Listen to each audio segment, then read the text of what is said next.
día de hoy vamos a adentrarnos a este universo significativo y muy bien posicionado en lo que compone nuestro sistema jurídico impositivo en nuestro Estado colombiano. Partiendo de unas generalidades y en debida forma iremos acotando todas esas particularidades que se nos presentan que finalmente nos llevan a tener un amplio margen de lo que significa la depuración de impuestos de renta y impuestos sobre la renta y complementarios para personas jurídicas y asimiladas. Entonces, la idea es ir acotando puntualmente cada una de esas dudas.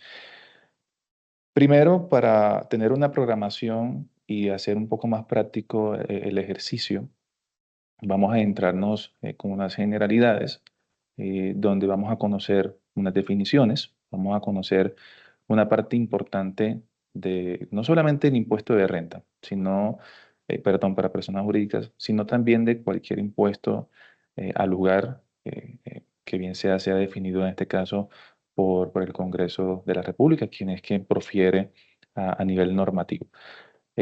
Una segunda parte ya adentrándonos a la conceptualización que nos va a permitir conocer más de fondo cada una de estas partes que conllevan a la depuración de la renta para personas jurídicas. Y a manera de ejemplo, interactuaremos con el formulario, que para este caso es el número 110, que se utiliza para la presentación de personas jurídicas y asimiladas y no residentes. Entonces, comenzando con nuestra agenda, hagámonos una primera pregunta muy somera para darle inicio a esta etapa de conocimiento. Y puntualmente nos preguntamos, ¿qué es el impuesto sobre la renta para las personas jurídicas y asimiladas en Colombia? ¿Quiénes deben pagarlo? ¿Cómo se calcula? Y sus características. Parece ser una frase muy extensa, pero a lo que nos conlleva es a la depuración de una renta propiamente. Esta imagen un poco alusiva es lo que muchos de los ciudadanos podemos pensar a nivel de personas jurídicas o personas naturales, que es lo que normalmente el Estado realiza, como si fuera estilo persecución, pero realmente no es así. Realmente para ello nos tenemos que ceñir a lo dispuesto tanto a nivel de constitución política como a nivel del mismo estatuto tributario, que nos indica la obligación de contribuir. Esa obligación sustancial que se traduce en la obligación de pago, el deber de contribuir a las necesidades básicas que tenga el Estado colombiano, donde pueda surtir sus gastos de funcionamiento, sus programas sociales, sus programas de inversión, todo lo que el Estado requiere para su ejecución de cada uno de sus programas y llevar a cabo todas estas políticas macroeconómicas con ocasión al desarrollo social del mismo, propende o requiere una fuente de financiación para poder coadyuvar al mismo. Entonces, partiendo de esto, nos preguntamos, bueno, ¿qué es el impuesto sobre la renta? Para adentrarnos a esta generalidad, tenemos que tener claro sobre qué se basa este impuesto. Y es básicamente sobre, como inicial, la obtención de ingresos ordinarios y extraordinarios que sean susceptibles de generar un incremento patrimonial. Esto que tenemos que tenerlo muy claro y es como, hace parte de la regla general, toda vez que pueden existir ingresos que realmente no tienen la calidad de un incremento patrimonial. Y esa va a ser nuestra línea de ruta que nos va a dar la pauta para poder traducir el efecto que el mismo impuesto conlleva sobre esto. Entonces, partiendo de esto, primero, esto, el impuesto que grava todos los ingresos extraordinarios, ordinarios y extraordinarios que son susceptibles de generar un incremento patrimonial propiamente. En Colombia, ¿quiénes deben pagarlo? Pues quienes sean los sujetos pasivos del mismo, que en este caso, asociado a la obtención de ingresos, estaremos acotando esa sujeción pasiva. ¿Cómo se calcula? Ya entremos o nos adentraríamos a establecer esa ruta de orientación de cómo debemos depurar algo que se llama, y aquí lo vamos a mencionar en muchas ocasiones, lo que es la renta líquida. La renta líquida que si bien por sí sola no es la que nos define la base para aplicarle la tarifa correspondiente, sino que va a estar inclusive contenida con otras rentas asociadas que posteriormente la vamos a evidenciar y que es la que nos va a dar la renta líquida gravable. Esa renta líquida gravable que es la que nos va a servir de base para aplicarle la tarifa correspondiente. También a su vez las características que tienen cada una de las partidas que tenemos que tener en cuenta para sus asocios respectivos. Entonces, esa como esa primera introducción para tener en cuenta a qué vamos a referirnos, a qué vamos a traer esa colación. Antes de continuar, y como primera parte, quiero traerles esta primera introducción sobre el impuesto sobre la renta y complementario, que si bien hace acotación a personas naturales y jurídicas, es importante conocer cuándo está, o qué características se definen para ese grupo y qué características se definen para el otro. Si bien una de las diferencias más marcadas que podemos tener para personas naturales es que se va a generar la sujeción pasiva sobre esta con ocasión al cumplimiento de topes. ¿Sí? Cumplimiento de topes que lo podemos observar en el estatuto tributario, si bien la persona natural obtenga ingresos o consignaciones por más de 1.400 VTs en el año inmediatamente anterior, obtenga un patrimonio superior a 4.500 VTs, compras de consumo. Entonces, como podemos observar, para que una persona natural se convierta en declarante contribuyente del impuesto sobre la renta, debe cumplir taxativamente lo dispuesto en la norma. Para las personas jurídicas eso no sucede. En teoría, las personas jurídicas, cuando nacen con esta sujeción pasiva. Recordemos que las personas jurídicas son personas ficticias, como lo dispone el Código Civil, las cuales son sujetas de derechos y obligaciones. Entonces, cuando estas, al momento de que nacen, se crean para efectos fiscales y comerciales, estas propenden todas estas características que la hacen acreedor de que sean declarantes, contribuyentes. Asimismo, dentro de este grupo podremos encontrar otras que no van a ser parte del universo, sino que van a estar un poco al lado de acuerdo a las consideraciones o a las actividades que realicen. Pero por regla general, para entender un poco este universo, que son los declarantes del Estado colombiano, personas naturales cumpliendo en cumplimiento de los topes y su tarifa va a ser una tarifa progresiva. Es decir, de acuerdo al principio de equidad y justicia tributaria, tendrá muy presente la capacidad contributiva del mismo. Es decir, va a tener una tarifa progresiva y marginal dentro de los rangos que el mismo estatuto dispone. Asimismo va a calcular en el rango que se encuentra, asimismo va a calcular su impuesto propiamente.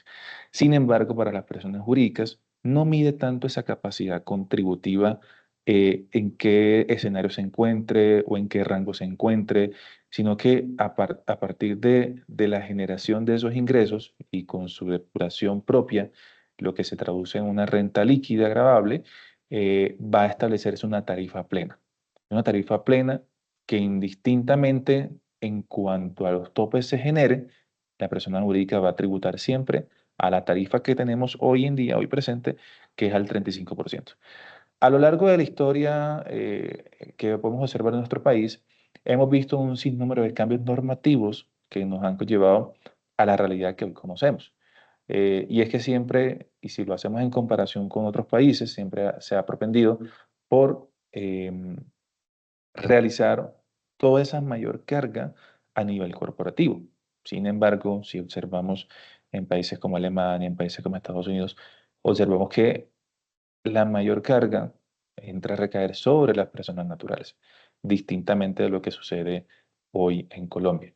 Eso someramente para entender un poco de cómo tributan hoy en día todas las personas, tanto naturales o jurídicas, y cómo puede realizarse su manejo a través de la vía presentación de impuestos con las sujeciones pasivas que asimismo la determina.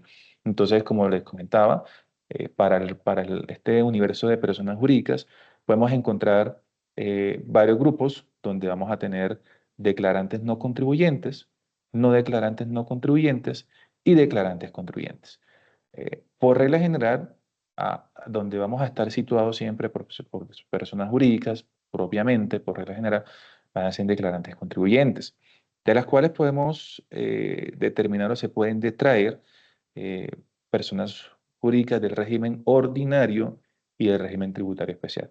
Básicamente, el régimen ordinario es el que por regla general subsiste, y el régimen tributario especial donde encontramos fundaciones, entidades sin ánimo de lucro.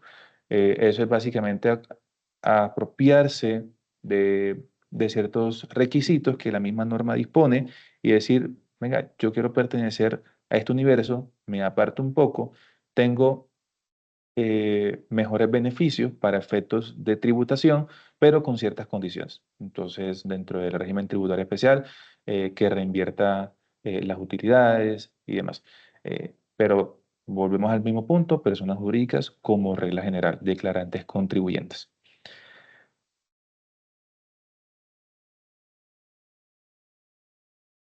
Listo. Entonces, ya dando esa introducción propia de lo que contiene la renta para personas jurídicas y cómo se compone nuestro sistema tributario colombiano y quiénes son los determinantes, encontramos o pasamos a unas definiciones muy generales. Dentro de las primeras, tributos, que es de la cual se desprende nuestro impuesto sobre la renta y complementarios. ¿Por qué le llamamos? Porque es que normalmente podemos contradecirnos cuando nos referimos a tributos como impuestos. Pero recordemos que dentro de los tributos podemos encontrar el impuesto mismo, las tasas y contribuciones. Recordemos que las tasas y contribuciones están más enfocadas a un servicio en particular, a una contraprestación directa. Cuando yo hago el pago de un impuesto, no estoy percibiendo una contraprestación directa de carácter particular, toda vez que esto se traduce en un carácter general, una contraprestación directa, pero de carácter general. Es decir, como les decía al principio, para el funcionamiento del Estado mismo, para la seguridad misma, para la salud, para todas las necesidades que tenga el Estado en pro de su consecución de las políticas macroeconómicas y sociales en desarrollo del mismo. Entonces, centrémonos en lo que es impuesto propiamente, al cual hace alusión. La obligación sustancial, como lo dispone tanto la Constitución Política como el Estatuto Tributario, hacía parte mención al principio de la presentación, es la obligación de pago, es la obligación de dar. Recordemos que dentro de la aplicación de todos los impuestos vamos a encontrar esa obligación de pago, esa que nos indica o nos conlleva al deber sustancial de pagar.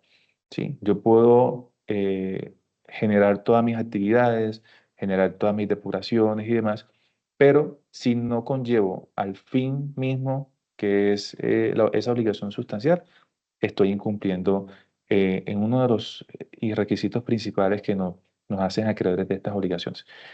Encontramos también la obligación formal, que hace parte de todos aquellos requisitos distintos de pago para la presentación de los impuestos, que no solamente tengamos el pago propiamente, porque también la administración tributaria necesitará de insumos para poder controlar, para poder clasificar, para poder identificar a aquellos sujetos pasivos propiamente del impuesto sobre la renta y de cualquier otro impuesto que administre la Dirección de Impuestos y Aduanas Nacionales. Dentro de estas obligaciones formales, las más comunes que podemos encontrar es la inscripción misma al RUT, ¿sí? También la presentación de la declaración propiamente, porque es que no solamente vamos a generar un pago mediante un recibo de pago y decir, no, pues que a mi parecer, yo pago solamente 2, 3 millones de pesos en impuestos, cuando realmente no es así. Debe haber una formalidad donde se estructure, donde se depure cada uno de estos valores correspondientes. En seguida forma, encontramos también lo que es deberes formales, la presentación de información exógena. También encontramos exógena y cualquier otro tipo de información o requerimiento de información que realice la administración tributaria, que necesite la administración tributaria, encaminado a los fines mismos como tal, que es el controlar, que es el verificar, que es el clasificar. Entonces, encontramos que esta disparidad entre la obligación sustancial y formal, la obligación de pago y la obligación de cumplimiento del registro de información, que nos va a permitir determinar de forma correcta la sustancialidad propia del impuesto como tal. Luego, en otra definición general, encontramos la definición de personas jurídicas y asimiladas. En este universo, y ahí sí nos remitimos al Código Civil, y encontramos que las personas jurídicas son personas ficticias sujetas de derechos y obligaciones. Esto es muy importante tener claro porque es la que nos va a marcar el escenario o el universo donde se van a enfocar estas personas y que de entrada cuando se crean nacen con derechos y obligaciones. Por eso al principio de la presentación les indicaba que todas las personas jurídicas cuando se crean, cuando nacen inmediatamente, nacen con la regla general de pertenecer al régimen ordinario, salvo que éstas decidan, bajo el cumplimiento y el lleno de requisitos, digan, no, yo me quiero hacer acreedor de de este régimen especial, cumplo con estos requisitos, me puedo acercar. Pero bajo el escenario general encontramos que esa es la definición de personas jurídicas y traemos a colación lo definido en el Código Civil. Personas ficticias, sujetos de derechos y obligaciones.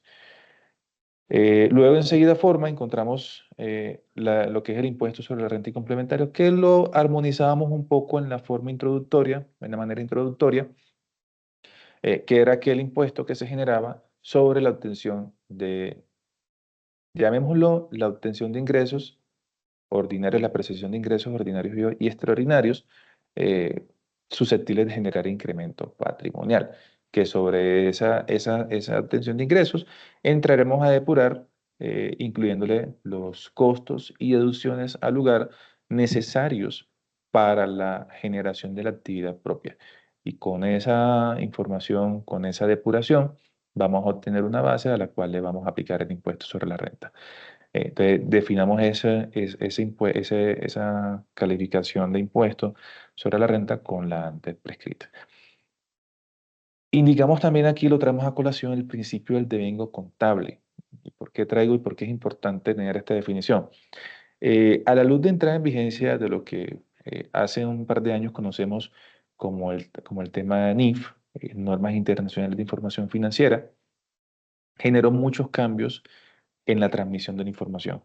Eso traducido al hecho de que anteriormente tanto la información contable, em, casi que en su generalidad, porque tampoco podemos hablarla del todo por el todo, se generaba casi que en igual forma. Asimismo, como contablemente se tenía registrado nuestros bienes patrimoniales o nuestras deudas, asimismo también lo registrábamos para efectos fiscales. Pero con la entrada en vigencia de la NIF encontramos muchas variaciones que nos iban a poder determinar mediciones distintas de las reglas generales que establece el estatuto propiamente. Y de allí tomó como base, el mismo sistema tributario tomó como base el principio del devengo contable. El devengo contable básicamente es aquellas generalidades y sujeciones que hagan cumplir con la actividad propia de que se considera el devengo contable. ¿Sí? Entonces, en ese caso, toma como base la información contable, la información fiel de los libros de contabilidad, y la traduce con los ajustes fiscales al lugar, donde tengamos las reglas generales al lugar. Entonces, esto es importante traerlo a colación, y si mal no estoy, lo tenemos dispuesto en el artículo 20 raya 1, si mal no estoy, para poder determinar el 21, para determinar esta sujeción, donde da como base todos los ingresos, costos y deducciones bajo el principio del deber contable y con las normas de información financiera. Listo. Sigamos en nuestra generalidad, como los elementos sustanciales de la obligación tributaria. Esto, para tenerlo claro, no solamente es puntualmente para el impuesto sobre la renta y complementario para personas jurídicas. Recordemos que todo impuesto que se profiera debe contener estos elementos sustanciales. Eh, un impuesto, al no contener estos elementos sustanciales, carece de legalidad propiamente. Entonces, importante tener en cuenta estos elementos. Entonces, el primero, sujeto activo, no nos imaginemos como el sujeto activo a la DIAN, que es el que percibe eh, el impuesto propiamente.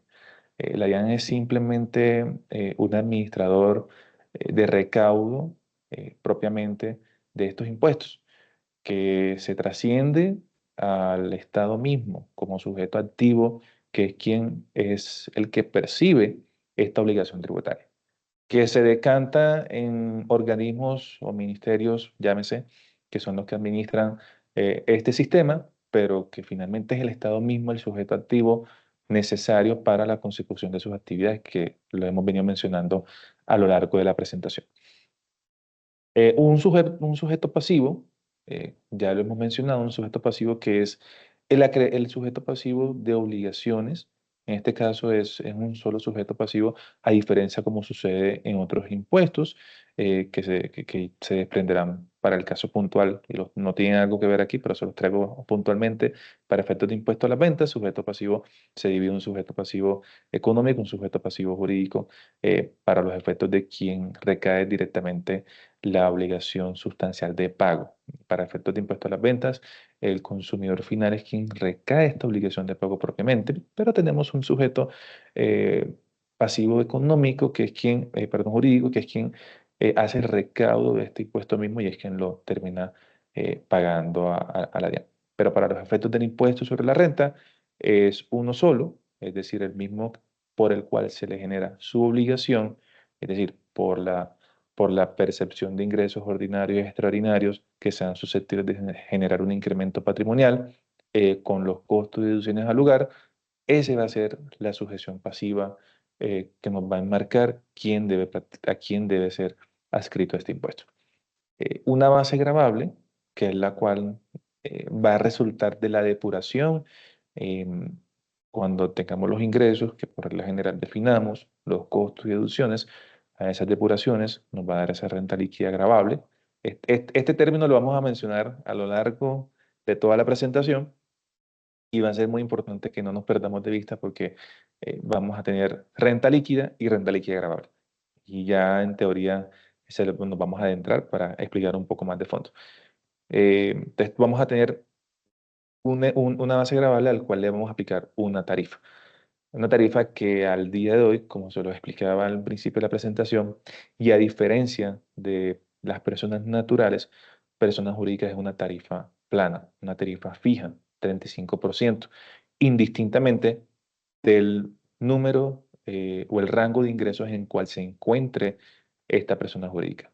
Distinto, como se lo mencionaba, a lo que ocurre con las personas naturales, que mantienen una tarifa progresiva y marginal. De acuerdo al rango de ingresos en que se ubiquen, así mismo se le aplicará la tarifa correspondiente. Eh, para mí, esa base gravable y ese hecho generador que aquí lo dejé en rojo va muy de la mano, porque si bien en otro tipo de impuestos puede que el mismo hecho generador no sea la misma base gravable, pero para efectos de renta va muy en asocio, porque si bien mi hecho generador es la obtención de ingresos ordinarios y extraordinarios, eso hace parte de la base gravable, porque para llegar a la base gravable tengo que hacer una depuración donde voy a obtener esa percepción de ingresos ordinarios y extraordinarios. Entonces, a manera general, estos elementos son de suma importancia, no solamente para conocer de fondo el impuesto sobre la renta para personas jurídicas, sino también para conocer un poco más de fondo cualquier impuesto que en la actualidad observemos con ocasión a la contribución de las necesidades del Estado mismo. Entonces, importante tener esto en cuenta. Bueno, empezando con la primera parte, y esta parte yo creo que es una de las más importantes porque es la que nos marca una ruta no solamente para la determinación de renta agravable, sino para determinar cuáles son nuestras fuentes que nos generan ingresos mismos, ¿sí? Recordemos que anteriormente, hoy sigue vigente, pero una tarifa de cero, recordamos lo que era la renta presuntiva. Y es esa presunción de que mi patrimonio, llámese patrimonio líquido, se entendía como aquella presunción que estos me debían generar en cuanto a ingresos. Yo en determinado año podía decir, no, es que hoy, este año no genera ingresos. pero la misma norma se desprendía que, por regla general, se presumía una generación de ingresos. A la luz de hoy, lo que conocemos como renta presuntiva sigue vigente, pero a una tarifa del 0%. Luego entonces, al momento de calcular, no nos genera valor como tal. Adentrándonos en esta primera parte de nuestra depuración del impuesto sobre la renta, encontramos entonces eh, componentes como son el efectivo y el equivalentes al efectivo, inversiones e instrumentos financieros derivados, cuentas y documentos y arrendamientos financieros por cobrar, inventarios y activos intangibles, propiedades, planta y equipo. Las propiedades, planta y equipo juegan un papel muy, pero muy importante en nuestra generación de renta. Entonces, es un marco muy, muy importante aquí. Y activos biológicos. Todos estos se traducen a lo que compone el patrimonio como tal. Entonces, bien, empecemos como regla general que nuestro patrimonio vamos a tener claro que como regla general el valor de los bienes o derechos apreciables en dinero poseídos al último día del año o periodo grabable estará constituido por su costo fiscal. Su costo fiscal que ya nos entraremos a mirar eh, más de fondo en la siguiente presentación. Eh, este patrimonio, como regla general, como se lo indicaba, bienes apreciables en dinero, ¿sí? De allí se va a desprender el tipo de activo que se pueda generar bajo las reglas estipuladas. Pero en nuestro patrimonio también podemos entender o se pueden asociar, y por eso aquí los traigo a colación, ¿qué se entiende por bienes apreciables, por bienes y derechos apreciables en dinero? Entonces, bien, conforme al artículo 61, los bienes apreciables en dinero son aquellos bienes y derechos que son susceptibles de convertirse en efectivo en determinado momento, ¿sí? Esto lo que nos traduce es que ellos, de acuerdo a su condición, nos propengan, perdón, nos generen una consecución como tal de ese dinero, para que tengamos una medición que va a ser muy importante al momento de determinar el costo fiscal. En cuanto a la posesión, aquí traemos a colación un concepto que es el usufructo, eh, por el simple hecho de la explotación misma, que para efectos fiscales tiene o se deriva de un activo como tal. Hay otro punto que también es no menos importante dentro de todo este universo de nuestro patrimonio y serán aquellos bienes en moneda extranjera, los cuales se reconocerán a la tasa representativa del mercado en el momento de su adquisición. Es importante también tener esto de mano por cómo tenemos constituido nuestro patrimonio, que como regla general va a ser su costo fiscal. Su costo fiscal, el cual tendrá representación al momento de su adquisición, su registro en cuanto a la operación que se derivó en ese momento. Entonces, ya sabemos o entendemos que como regla general, nuestro patrimonio va a estar registrado, va a estar constituido por el costo fiscal como regla general para cada uno de los activos, salvo reglas expresas que determinen una diferenciación a estos valores. Como reglas especiales o como estipulaciones propias, encontramos, y en un grupo muy importante, diría yo, las propiedades planta y equipo y propiedades de inversión. Y esto se vio abocado, se vio enfocado con el cambio en la normatividad para efectos contables, en las normas internacionales de información financiera. Toda vez que anteriormente el costo fiscal se mantenía igual. El costo fiscal, bajo los ajustes fiscales propiamente que permite la norma, él quedaba en igual momento.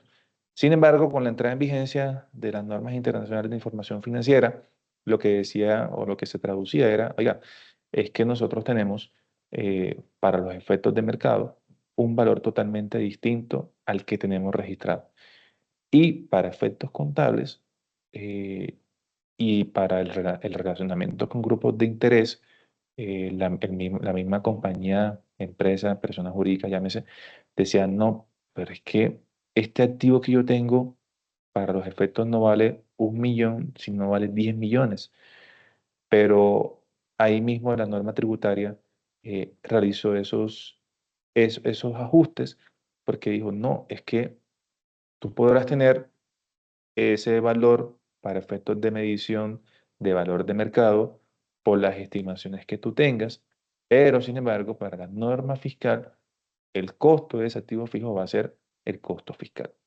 El costo al momento de su registro, el valor de adquisición, para todos los efectos se va a manejar igual. Toda vez que también, esto también tiene unas determinaciones, y es que para los efectos fiscales, el valor de los activos, y sobre todo el de propiedades, planta y equipo, va a tener un enfoque para efectos de depreciaciones y o amortizaciones para los activos intangibles. Entonces, esto nos marca una línea muy importante porque no va a generarse arbitrariamente para las personas jurídicas que puedan ajustar su costo y de allí se desprendan todas aquellas deducciones al lugar y efectos de materialidad en cuanto a costos y gastos aplicables a los mismos, que también enseguida forma iremos conociendo. Entonces, como regla general, ese ajuste a los activos patrimoniales, como les mencionaba, podrá ajustarse anualmente al costo de los bienes que tengan de carácter de activo fijo. Aquí la regla es muy importante y hace alusión a que únicamente podrán ajustarse aquellos que tengan el carácter de activos fijos. No es que todos mis activos yo los voy a ajustar cada año a la VT, porque recordemos que habrán otras partidas que tendrán la calidad de activos patrimoniales o bien para los efectos patrimonio que contablemente conocemos como activo, tendremos estos activos patrimoniales únicamente para los activos fijos. Si bien yo tengo una cuenta por cobrar, que en mi contabilidad pertenece como activo, yo no la voy a traducir como un ajuste a la VT. Si tengo un inventario, yo no lo voy a traducir como un ajuste a la VT, porque si bien la misma norma se desprende de ello y lo deja estipulado como regla general. Este ajuste, y la misma norma lo indica, tendrá para los efectos de activos fijos o mi propiedad, planta y equipo, un efecto, va a tener varios efectos. Uno, la renta en la enajenación de activos fijos. Porque si bien es probable que ese activo fijo, yo en determinado momento decida venderlo. Y de allí se me va a desprender el segundo ítem de este segundo punto que indica la ganancia ocasional en las enajenaciones de activos fijos. Que si bien va a depender mucho de el tiempo que dure con este activo en su posesión. Entonces, recordemos que si tengo el activo en posesión por más de 2 años, entonces ya su tratamiento será como ganancia ocasional. Si lo tengo por menos de esos 2 años, su tratamiento será como renta líquida ordinaria. Es importante, bien aquí hace la alusión la norma, que únicamente tendrá la determinación para estos efectos, para la renta enajenación de activos fijos, para la ganancia ocasional en las enajenaciones de activos, para la renta presuntiva, que si bien hoy es a tarifa cero, igual sigue presente, y para el patrimonio líquido propiamente, que ya más adelante también observaremos que, como les decía, el patrimonio y su patrimonio líquido para los efectos tendrá o jugará un papel muy importante y determinante al momento de generar algo que se llama la renta por comparación patrimonial, que ya es un tema que veremos más de fondo en las siguientes presentaciones como tal. Eso como regla general, el costo fiscal al costo de adquisición, a su valor de adquisición, que es el que va a perdurar y se podrá entonces ajustar anualmente bajo los ajustes de la VT que podamos tener. Hay otros sistemas de ajustes fiscales, pero que son propios solo para personas naturales. Entonces, por eso la diferenciación de en qué escenario nos encontramos nos va a regular o nos va a determinar qué ajuste podemos realizar y qué ajuste no podemos realizar. Está importante eso. Enseguida forma, entonces ya conocemos de mano lo que es el valor patrimonial como regla general de los activos propiamente. pero entonces también tenemos una regla general para los pasivos propiamente, que si bien tenemos, que si bien tenemos una parte que nos obliga o tenemos una obligación presente de la entidad surgida a raíz de sucesos pasados. Esto es importante determinarlo. Si en los activos los consideramos, o para efectos los patrimonios, el patrimonio lo podemos adoptar como aquellos beneficios del cual se derive una obligación futura.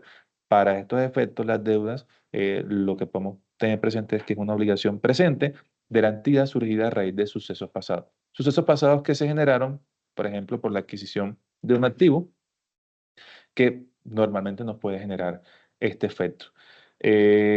Importante tener en cuenta que por qué, y antes de continuar ya en detalle de cada uno de lo que son deudas, de lo que no son deudas, importante es que el patrimonio propiamente nos va a dar una regla general, aparte de la que ya conocemos, y es que va a servir de base para la omisión de activos. Recordemos que, y vamos a verlo cuando nos adentremos a las reglas generales de determinación de renta líquida, encontraremos, y lo que les mencionaba ahora, la comparación patrimonial, que si bien la comparación patrimonial lo que pretende es que si yo tengo un mayor aumento de mi patrimonio líquido, ¿producto de qué? De un aumento del patrimonio, pero que ese aumento del patrimonio esté justificado propiamente, no necesariamente tiene que ser con renta líquida, pero en su mayoría sí. O a su vez, esté incluyendo pasivos, inclusión de pasivos, que me determinen un menor patrimonio líquido y eso me traduzca una menor obtención de renta líquida como regla general. ¿Sí? También dentro del valor de los pasivos encontraremos los pasivos en moneda extranjera que en concordancia con el tema de de los activos o patrimonios en moneda, de los bienes en moneda extranjera, perdón, va a tener una cualidad muy importante y es que si bien para efectos NIF, nuestro registro a final de año va a ser conforme a la tasa representativa del mercado. La norma dispone que es contrario a esto. La medición deberá realizarse conforme al valor de la tasa que se registró en el momento de la obtención del activo o la generación del pasivo. Y los efectos que estas diferencias en tasas se puedan generar son lo que se van a conocer como diferencia en cambio, bien sea positiva o negativa. Y que únicamente, y la misma norma también lo dispone así, únicamente tendrá esos efectos fiscales en el momento en que para el activo se haga un abono, ¿sí? A esa cuenta por cobrar, o se le haga un ajuste a ese activo, o para los pasivos en el momento en que tengamos una apropiación o una disminución de esa deuda. Entonces recordemos como concepto general la liquidación. La liquidación bien sea para un pasivo como una disminución o para un activo como un aumento. En estos casos, cualquiera de los eventos que podemos obtener vamos a generar una diferencia en cambio para efectos fiscales solo si cuando se generen estas variaciones propias que van a tener unas formas de control y que no van a ser solo por efectos de medición, sino que su registro sea acorde a la realidad económica y se genere tal cual. Y hago esta diferenciación porque que si bien la norma contable nos indica que debemos reexpresar nuestros activos y pasivos para efectos de normas internacionales de información financiera para conocer el valor real, luego para efectos fiscales cuando este activo, este pasivo tenga una consideración propia, entonces ahí sí tenemos que hacerlo conforme a la norma tributaria. Entonces es importante esto. Es importante también tener en cuenta que el valor patrimonial de las deudas va a estar adoptado por el costo fiscal. Esa regla que también traemos a colación de nuestro patrimonio, de nuestros activos, también la vamos a tener en cuenta acá. Porque si bien como regla general lo que les decía ahora de la comparación patrimonial, y que tiene efectos sancionatorios para efectos de inclusión de pasivos, eh, no puedo yo tomar un pasivo y reexpresarlo porque a mi consideración puedo tener un valor distinto. Entonces, por eso vamos a encontrar más de fondo que si bien puede que sí suceda, yo tengo, por ejemplo, una provisión de una deuda, genero ese costo o gasto, pero solo para efectos de provisión.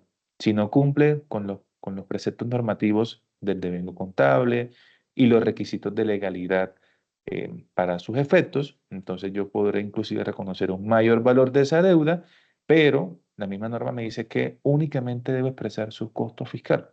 Todos esos valores adicionales que bajo mi realidad económica yo le quiera adoptar, no van a ser incluidos para efectos de renta ordinaria, para efectos de deudas en la declaración de renta para personas jurídicas. Entonces es importante que tengamos estos dos conceptos muy claros, que si bien yo puedo tener tanto mi patrimonio, tanto mis deudas, que para efectos contables los determinamos como activos, como pasivos, sus registros van a ser para efectos fiscales por sus valores de registro en su momento inicial, o valores de adquisición, o valores de obligaciones presentes que sean surgidas a raíz de sucesos pasados.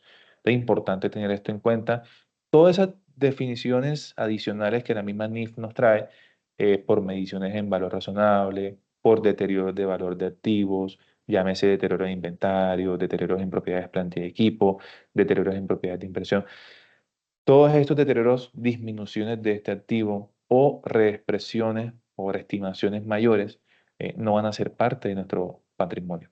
Y a su vez las deudas, esas estimaciones de una mayor deuda por eh, por efectos jurídicos o por efectos de una sobreestimación en la deuda con un tercero, no va a ser propiamente asociado para efectos fiscales. Entonces es importante tener estos dos temarios muy claros porque es lo que nos va a marcar la ruta y van a ser los instrumentos o herramientas que nos van a permitir determinar ese patrimonio líquido que va a ser la hoja de ruta para comparaciones patrimoniales. Entonces, importante que lo tengamos de esta forma. Bueno, bien. Ya adentrándonos un poco más a la depuración, que si bien la primera parte no hace parte de la depuración, es una parte de información, de patrimonio y de deudas, como bien lo indica, y que el efecto que va a tener va a ser la comparación patrimonial. Ya en este caso nos vamos a adentrar a lo que sí es propiamente la depuración del impuesto sobre la renta para personas jurídicas y asimiladas y no residentes. Recordemos que las personas naturales es un tema al principio, enfocamos ellos presentan en el formulario 210, pero las personas naturales que no sean residentes, que no cumplan las sujeciones del artículo 10 del Estatuto Tributario, entonces tendrán la obligación de presentar su declaración de renta en el formulario 110 para los efectos. Entonces, bien, en esta determinación, yo al principio les hablé que la definición de renta agravable o renta líquida agravable íbamos a conversarla cuantas veces sean necesarias, porque es lo que nos va a determinar nuestra base para cuál aplicar la tarifa correspondiente. Entonces, bien, encontramos la definición en el artículo 26 del Estatuto Tributario que la determinación de la renta agravable es la suma de todos los ingresos ordinarios y extraordinarios realizados en el periodo gravable, susceptibles de producir incremento patrimonial al momento de su percepción. ¿Y por qué aquí la norma indica el momento de su percepción?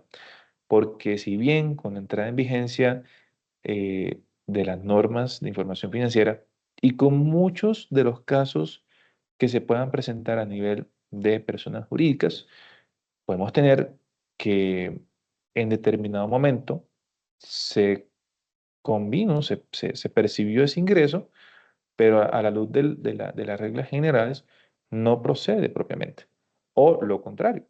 Entonces, por eso la norma indica, y es muy clara aquí al final de esta línea, dice el momento de su percepción, porque puede que en ese momento perciba un ingreso, pero es posible que ese ingreso no genere un incremento patrimonial. es posible que al momento de percibir ese ingreso termine siendo, por ejemplo, un mayor valor que se le está generando por adelantado a ese contribuyente y termine siendo bajo el sistema de amortización. Entonces, no le está generando un incremento patrimonial. Entonces, por eso es importante. Y que no hayan sido expresamente exceptuados. Bajo las normas tributarias, como regla general, siempre va a indicar todo va a estar, o todo va a sobre todo va a recaer esa obligación, salvo aquellos que estén expresamente exceptuados. Entonces, importante eso como regla general. Entonces, a manera, grosso modo, tendremos en nuestra depuración, tendremos nuestros ingresos realizados en el año, nuestras devoluciones, rebajas y descuentos, y aquellos ingresos no constitutivos de renta ni ganancia ocasional. Tendremos nuestros ingresos netos, a los cuales les restaremos los costos, tendremos una renta bruta, les restaremos las deducciones, una renta líquida, que como les mencionaba, y por eso lo coloco aquí, con nuestra renta presuntiva, que a la luz de hoy tenemos una renta presuntiva cero, luego entonces nuestra renta líquida va a ser siempre mayor que ella, pero eh, en el evento que por necesidades de legalidad se requiera, eh, se va a deber a incluir. Eso es lo que nos va a traducir nuestra renta líquida gravable. Entonces, importante este esquema, a grosso modo, que nos va a permitir tener un campo mucho más abierto de lo que es propiamente la depuración de la renta líquida gravable. Bien, en seguida línea tenemos entonces en nuestra primera parte lo que es el ingreso. Como bien les comentaba al principio, la misma norma dice todos, todos los ingresos ordinarios y extraordinarios, salvo aquellos que por norma expresa estén exceptuados o se les dé un tratamiento distinto. No quiere decir que al momento de su pago o al momento de su registro vamos a tener el reconocimiento de ese ingreso propiamente. Pero como regla general, tenemos que los ingresos o esa realización del ingreso van a ser nuestros devengados contablemente. Recuerdan al principio, les decía que bajo el devengo contable, bajo ese sustento conceptual de lo que se configura ingresos para efectos contables, eh, esos serán los realizados fiscalmente en el periodo.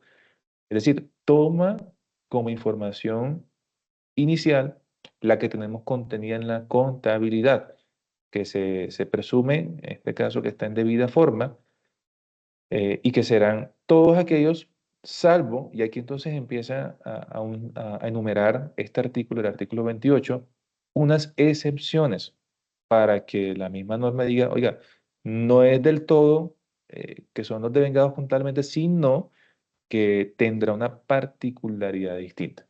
Entonces, como primera excepción, los dividendos solo serán reconocidos cuando sean abonados en calidad de exigibles. ¿Por qué? Porque en todas las reuniones ordinarias y extraordinarias donde se decreten estos dividendos, donde se resuelvan estos dividendos, puede que a los accionistas se les diga, oiga, sí, es que usted va a tener esto y resulta que el accionista de estos dividendos termina siendo una persona jurídica propiamente. Entonces su tratamiento será acorde con ello y tendrá como regla siempre y cuando sean decretados. Es probable que en esa reunión se estipule que estos dividendos serán decretados en calidad exigible a partir del siguiente año. Luego entonces no será conducente que en ese momento de esa reunión el accionista persona jurídica reconozca estos ingresos por dividendos, independientemente que sean pagados. Recordemos que, y aquí es el tema del principio de causación contable, donde estos dividendos pueden ser decretados en calidad exigible, se genera una cuenta por pagar para sus efectos y que posteriormente puede ser pagado a lo largo del año. Solo en ese momento, cuando se decreten en calidad de exigibles, es que el accionista, llámese persona jurídica, para los efectos del ejercicio, tendrá su registro correspondiente. Otra excepción, vemos, son los inmuebles, y los inmuebles lo tipifica como la fecha de escrituración. Y aquí hace alusión porque es probable que una persona jurídica que haga su realización en cuanto a venta de inmuebles y haga su facturación y todo lo demás. Sin embargo, la misma norma dice que solo en la fecha de escrituración se reconocerá este ingreso. Como tercer numeral, los intereses implícitos, dice que se reconocerá sobre solo su valor nominal. ¿Y por qué esto es importante? Y aquí lo trae a colación, por el efecto de las normas internacionales de información financiera. Y aquí hacía alusión esto. Por ejemplo, tenemos la empresa B. La empresa vende de contado y a crédito. Bueno, y normalmente esta empresa cuando vende a crédito le incrementa un 10% a su venta. Entonces, para los efectos, le dice al cliente, bueno, yo te vendo, si te vendo de contado, te facturo a un precio de 100, pero resulta que si te vendo a crédito, te va a facturar a 110. Eh, Internamente el contribuyente puede decir, no, es que los 100 es producto de mi precio de venta generado a través de mi margen bruto, determinado en ello, determinado por mi rentabilidad, y yo sostengo que ese 10 que le voy a facturar de más va a ser esa financiación implícita que puede tener esa realización de ese ingreso. Entonces, yo realmente estoy vendiendo a 10, pero son 10 que le estoy ganando, por así decir, para efectos de financiación. La norma allí es muy clara y dice, no señor, usted solamente hará esas depuraciones para efectos de su información financiera. Para los efectos fiscales, si usted va a facturar 110, esos 110 van a ser lo que va a componer la realización del ingreso.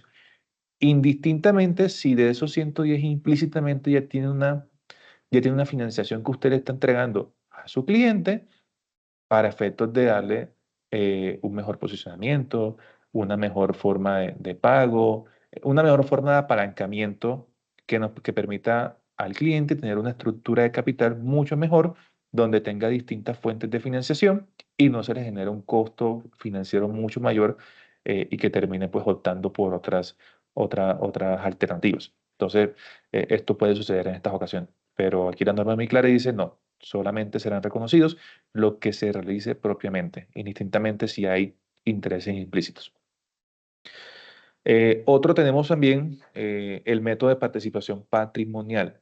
Este método de participación patrimonial hace alusión al evento en que por norma de información financiera se reconozcan los cambios en inversiones del accionista controlante sobre otra compañía. Entonces, bajo los efectos, la empresa tiene una participación del 50 o 60% sobre la empresa B y por efectos de sus políticas contables, recordemos que en las políticas contables va a determinar la ruta de marcha de estos registros contables que van a ser propios y van a tener estas consideraciones.